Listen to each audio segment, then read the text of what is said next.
one second. I apologize. I had to click something. I apologize. I didn't hit the start webinar button. So I just wanted to introduce Jim Castanera.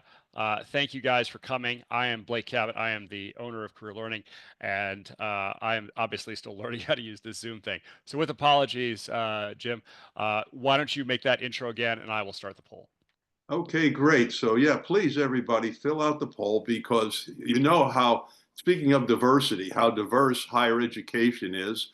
And I would say that K-12 education is no less diverse in terms of the various institutions that are out there across the entire United States. So having some sense of who's here on the webinar today will have some impact on what I'll emphasize and what I won't emphasize. In the meantime, let me just There we go. Higher education, mostly, and administrators, mostly administrators, less instructors. Okay, well then I'll limit my comments on K-12 a little bit, although some of the general things, when I get it, we'll get into the conversation, I hope, about what we should be doing, what we likely will have to be doing. I'm going to begin by just... It's about 60-40 higher education to K-12, and mostly Okay, administrators. okay. 80, 70-30. Okay, fair enough. Well, I'll try to balance this then and do as much as we can in 30 minutes or maybe a little bit more, Blake, if we run over. And Absolutely, no problem. see what kind of questions and suggestions we get, because I do encourage you to throw out not only your questions, and I certainly don't have the answers. You know, I spent, let me begin by saying this. I spent the entire morning reading as much as I possibly could, making a bunch of notes here on what everybody out there in the world is saying in the last 6 days since the Dear Colleague letter came out. And I can tell you that nobody has offered very much in the way of prescriptive advice. I have a few things that occur to me and a few things that I've seen suggested by others, but everybody is kind of scratching their heads and working at trying to work out, kind of tease out from this letter just exactly where things stand. And of course, we're in a very, very interesting context too, and I'll have more to say about that. But let me first begin by saying you've got a copy of the fact sheet produced by the White House of the DEI executive order that Trump put out. I've also given you a copy of the Dear Colleague letter. I'm guessing that all of you, or most of you at least, have read both of those documents already on your own. If you have not, you've probably read them when you saw that I made them available. So I'm going to just be very brief. I have a few comments I want to make as I go through these slides. So we know that this was the executive order and the fact sheet were produced in January among a flurry, a blizzard, I might say, or a tsunami of executive orders that Trump produced. And this is how they characterize this as an historic executive order. And you can't deny that. You may hate it or love it. Who knows how you feel? I don't know how you feel about it, but you can't deny that it is historic. First of all, it terminated all of the DEI programming within the federal workforce and federal contracting. And I think that was a heck of a lot. I think pretty much all major functions of the federal bureaucracy, all 2 million people out there, had some sort of DEI function connected with the unit that they were serving in.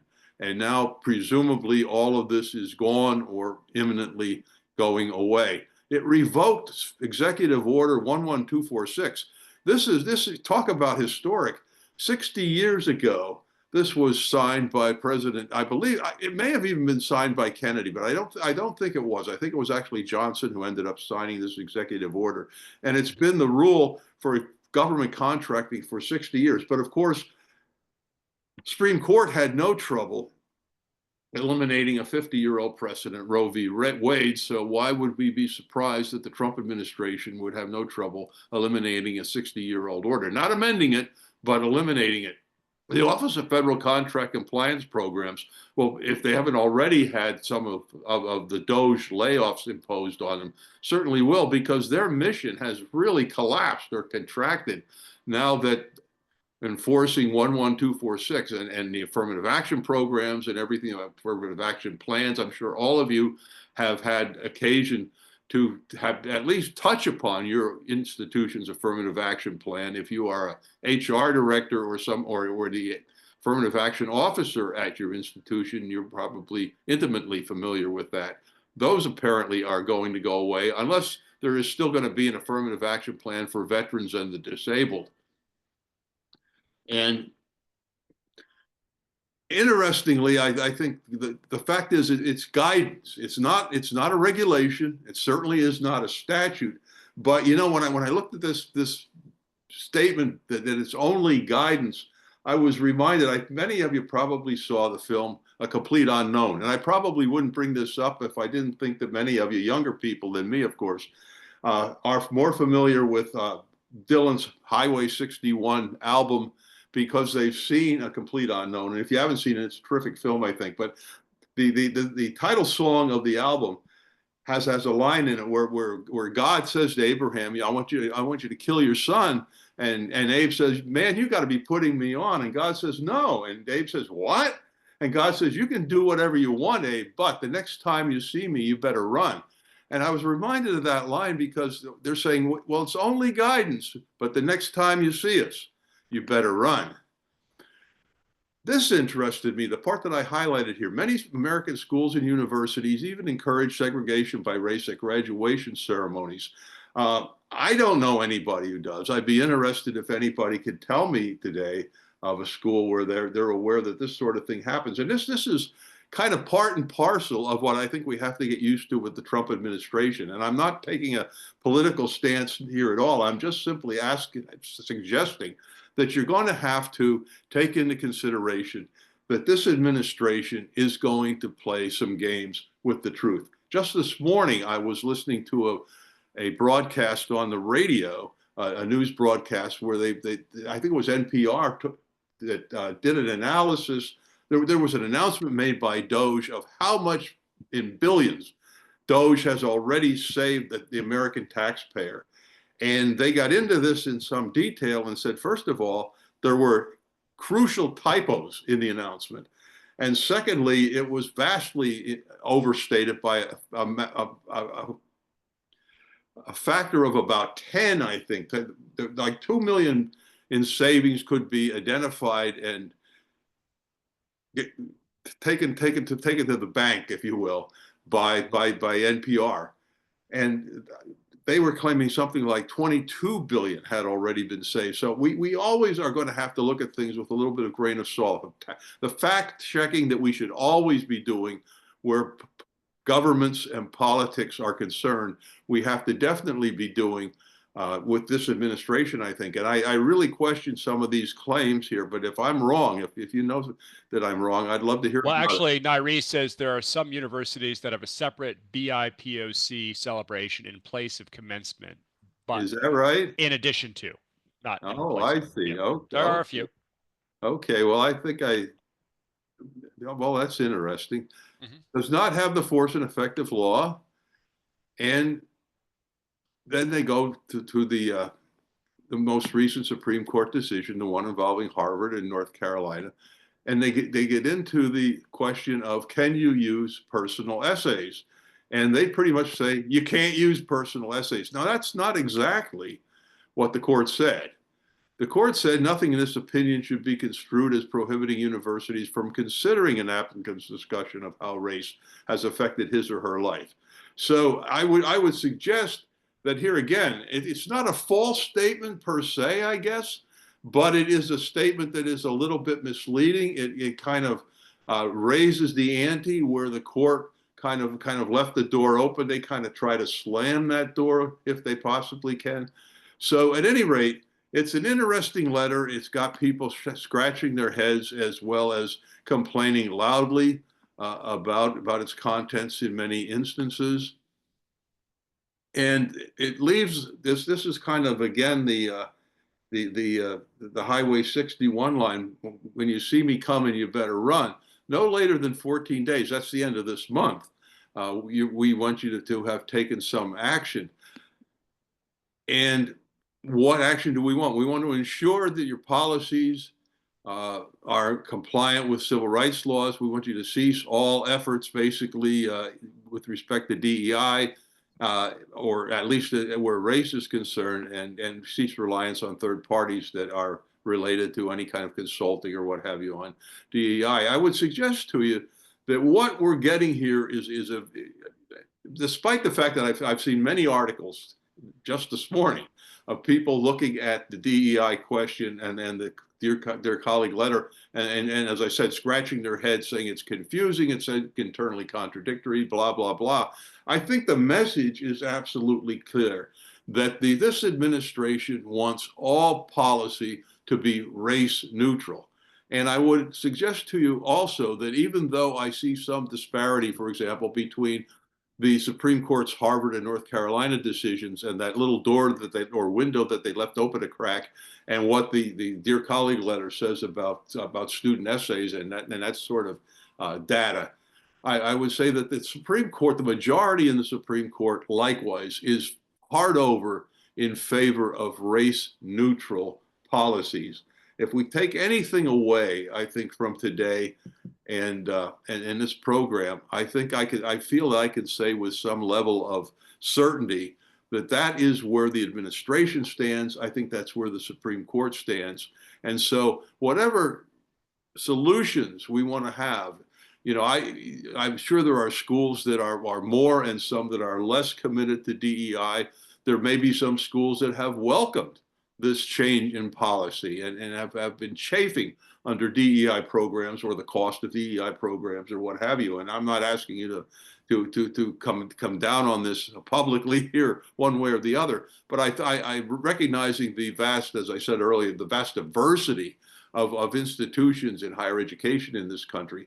I'm sure there's a spectrum of views on DEI and its future. But I think regardless of where you stand on DEI, I think you have to recognize at this point that we have a federal government across all three branches of that federal government who are foursquare over in favor of race neutral policy making. So if you want to have diversity on campus, you have to, I think, begin to think about other ways in which you are going to create that diversity. And as I said, in doing a lot of reading, in particular this morning, but even well before this morning, I didn't find a whole lot. I think it's true of all pundits, really, in my long experience, that you find a lot of people are willing to talk about in great depth what our problems are. When it comes time to finding solutions, it's not always so crystal clear that they have anything to offer.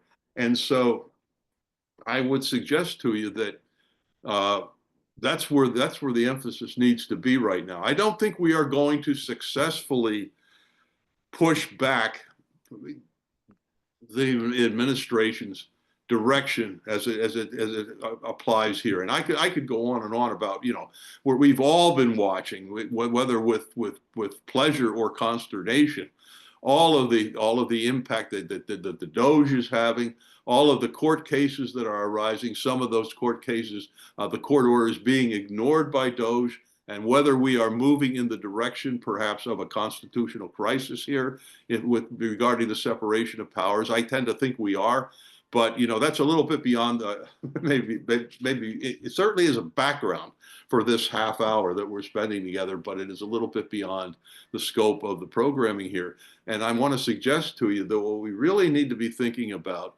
are we have to accept as a given that race neutral is going to be the policy of this country, certainly for the next 4 years. And given the composition of the Supreme Court and the age of the Supreme Court justices, I think it's going to be a given for the foreseeable future.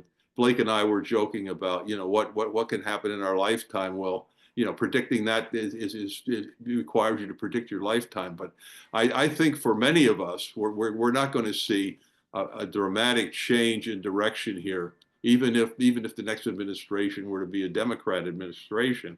I think we're still going to see the Supreme Court upholding this notion of race neutral policy and procedures for a very, very long time.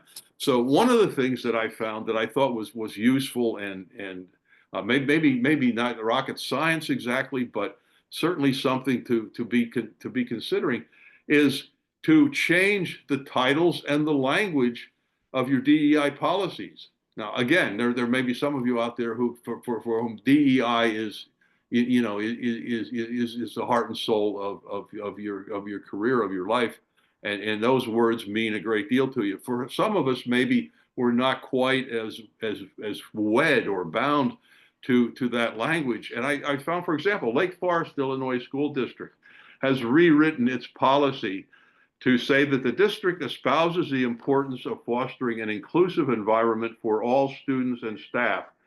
And that inclusive environment encourages the affirmation, appreciation, and exploration of multiple identities and multiple perspectives.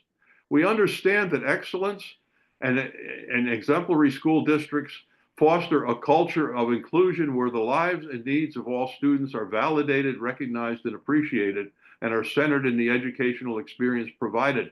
Now, I would suggest to you that that is language that is pretty much unassailable based on the position in the Dear Colleague letter. Mm-hmm. And and nevertheless, it provides the opportunity for school districts and higher education institutions to accomplish their goal without sticking your chin out there and saying, let's see if you can punch it. Let's see if you can knock me over. I also want to suggest in the higher education arena that a closer look ought to be given to the Texas 10% rule. I think you all know what that is. It says that when I taught in Texas at the University of Texas, UT Austin, which happens to be Blake's alma mater, as a matter of fact, there were 42 public institutions in Texas. I don't know what the number is exactly now, but for all but two of them, Texas A&M and UT Austin, this 10% rule says that you will accept the top 10% of every high school across the great state of Texas. And it has had an effect on the diversity, the racial makeup, Black Americans, Hispanic Americans, as well as white Americans, or Anglos, as they call them down in Texas.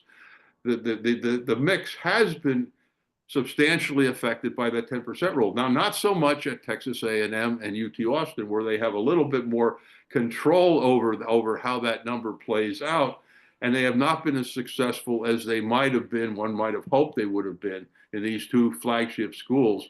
But nevertheless, it has had some impact.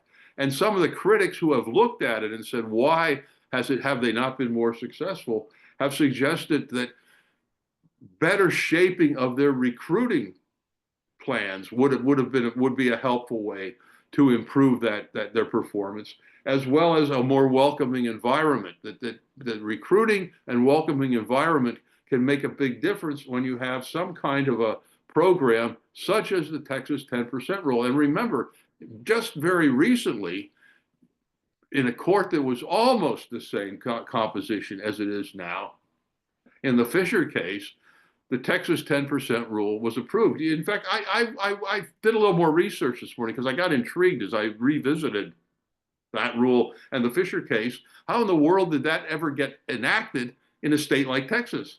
And what I discovered was that liberals in urban school districts, legislators who represented urban school districts, urban areas, created a coalition with conservatives who represented rural areas of Texas and who recognized that their constituencies in these rural areas would also be greatly affected in a positive way by the Texas 10% rule. And so it was actually a coalition of liberal and conservative lawmakers in Texas that made that law in the Lone Star State. So, these are the kinds of things I think that we need to take a hard look at. The language of our programs. Think about you think, oh, well, am I going to have to terminate my DEI officer? I know at Rider University, the school where I spent half my career, we have a vice president for DEI, or an associate vice president, I forget, but then we're going to have to fire that poor woman now? Or, well, what if she had a different title? What if you rewrote her job description in some ways that made it not offensive to these bureaucrats who are driving in the Trump administration, driving this principle of race neutrality? I submit to you that these are possibilities. I would even throw out the question for your thought process of leaning into something that maybe you thought was unthinkable. And what I mean by that is Secretary McMahon, who had her hearing on the 13th, I believe, and is likely to be approved by the Senate because some real unusual appointments have been approved by the Senate. I don't think they voted down a single one yet. So she will be the secretary.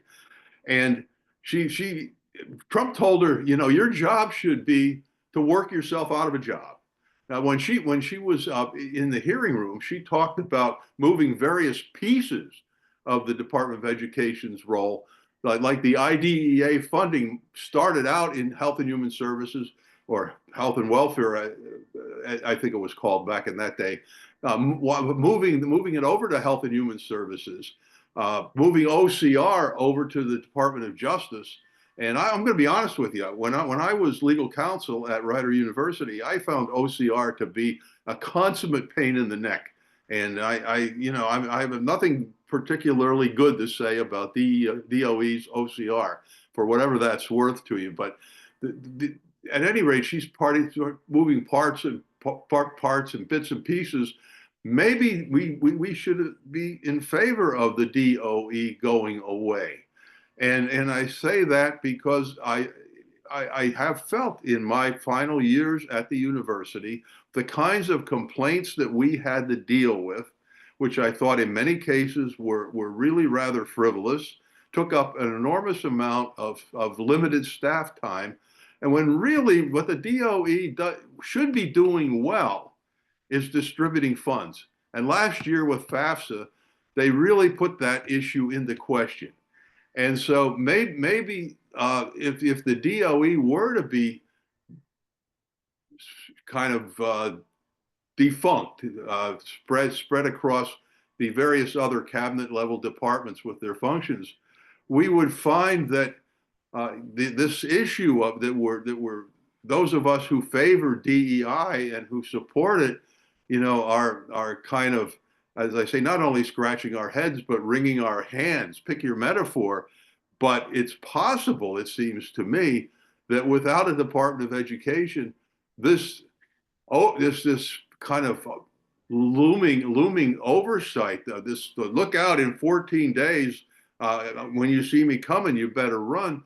Maybe that wouldn't be such an acute situation for any of us, so that we're making some adjustments in our policies, in our job descriptions, in our programming, and having less of an intense spotlight on us taken together would solve a lot of the problem that seems to loom right now. Those are the comments I have. We have some time left. As Blake and I said, we don't mind going a little bit over if there's a lot of discussion, a lot of questions, and a lot of commentary that's out there for us to chew on. So let me throw it out there. And Blake, have we got some questions coming in?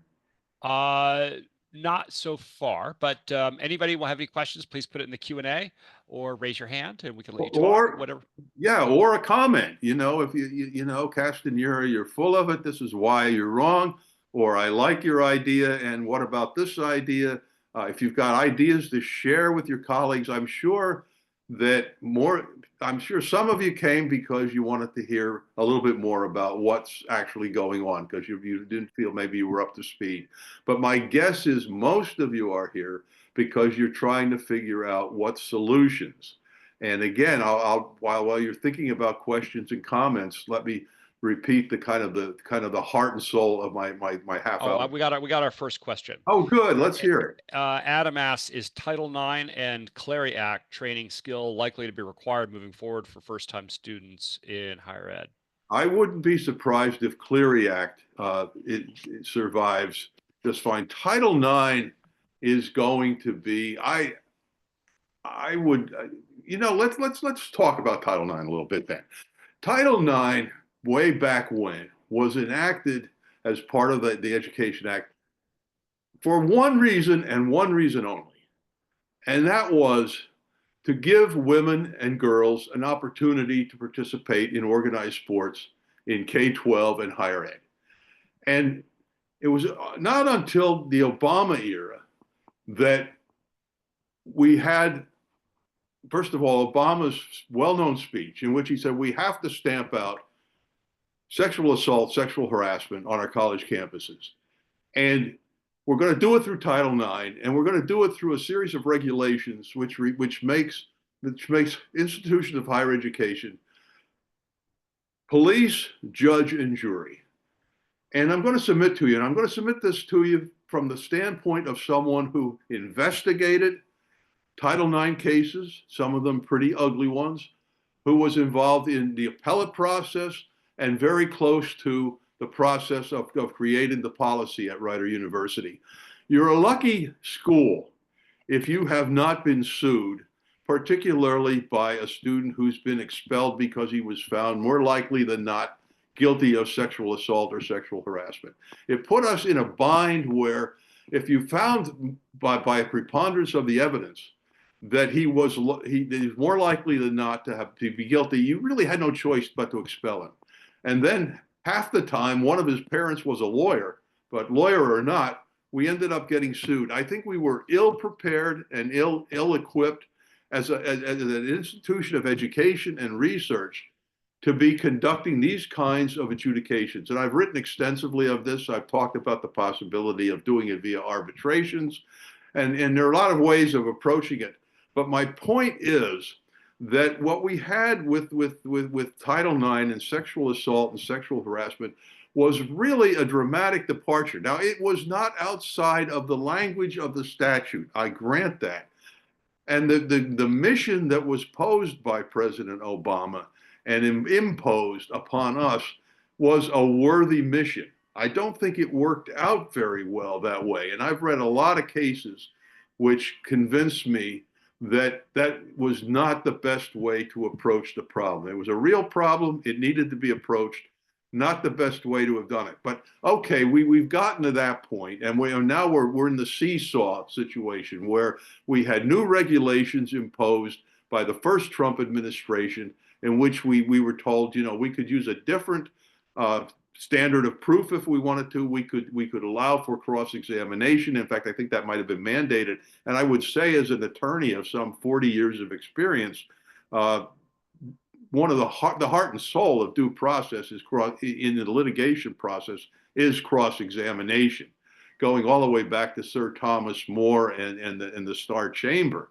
and the lack of that right. So I was not opposed to that. I'll come right out and say that. Then we get the Biden administration. We swing back to the Obama era regulations. And now, if I'm not mistaken, we have swung back to the Trump 1 regulations. I think you're going to see more and more erosion of Title IX as time goes on here, in terms of sexual assault and sexual harassment. I think what has been really one of the if DOE is doomed, or at least certain missions that DOE has assumed are doomed, it is because of the issue of transgender. And again, just this morning on the news, you may have heard, and I think this is tragic. Believe me, I was representing HIV positive gay men back when it wasn't so cool to be representing HIV positive men.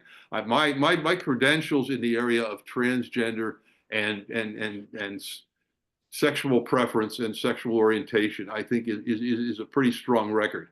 But so I'm not coming at this as a criticism. I'm simply pointing out that this morning, and very sadly, the Department of Health and Human Services, Kennedy, came out and said there are only going to be two genders recognized by Health and Human Services, male and female.